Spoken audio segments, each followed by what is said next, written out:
Je me présente, Sier Poda Josias, et nous, c'est le groupe 6. Notre projet sur l'exposé, c'est les Python et les interfaces graphiques. Et à ce sujet, nous avons décidé de faire un petit logiciel, une petite application qui nous permet d'exploiter les fichiers du code source. Donc, présentement, je vais laisser la place à l'un de mes collègues qui va plus expliquer et rentrer en détail. Moi, c'est Jean-Christophe Divine. Et notre exposé se divise en deux parties. Nous avons d'abord une première partie.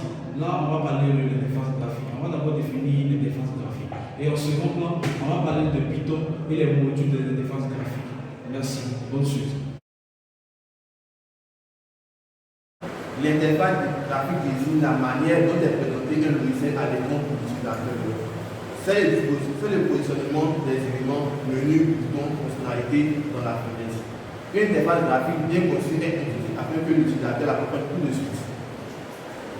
L'interface graphique est le langage d'échange entre l'humain, vous et l'ordinateur et la machine de votre ordinateur. Votre ordinateur affiche à l'écran des éléments que vous comprenez et que vous interprétez. Chaque système dispose de sa propre interface graphique. Tkinter, TWXWidget, Qt, FLTK, OpenGL sont des modules pour la création de logiciels avec une interface graphique. On appelle module tout fichier constitué de code Python, c'est-à-dire tout fichier avec l'extension .py.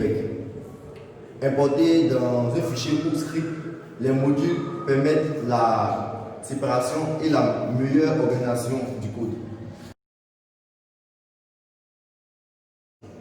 Les versions standards de Python incluent une interface orientée objet pour le jeu d'objets graphiques TCL/TK appelé Tkinter.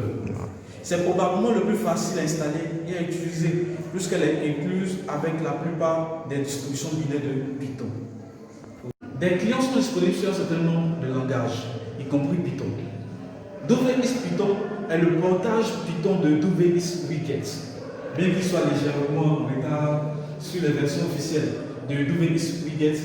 Il offre également des fonctionnalités propres à Python qui ne sont pas disponibles pour les clients d'autres langages. DoveX Python dispose de plus d'une communauté d'utilisateurs et de développeurs actifs.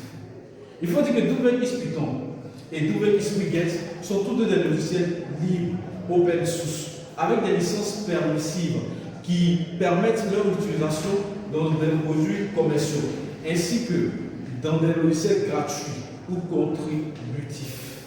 Go. Comme exemple, on appelle Ruby ainsi que de suite.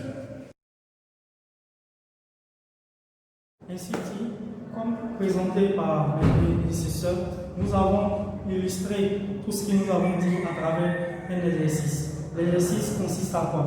À faire une application de Python qui nous permet d'exploiter des fichiers. Et à ce sujet, nous avons utilisé le module principal qui est Tkinter.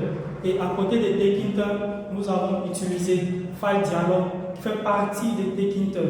Et nous avons aussi utilisé MessageBox pour afficher des messages à l'écran.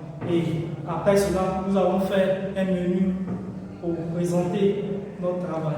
Merci. Je vous remercie.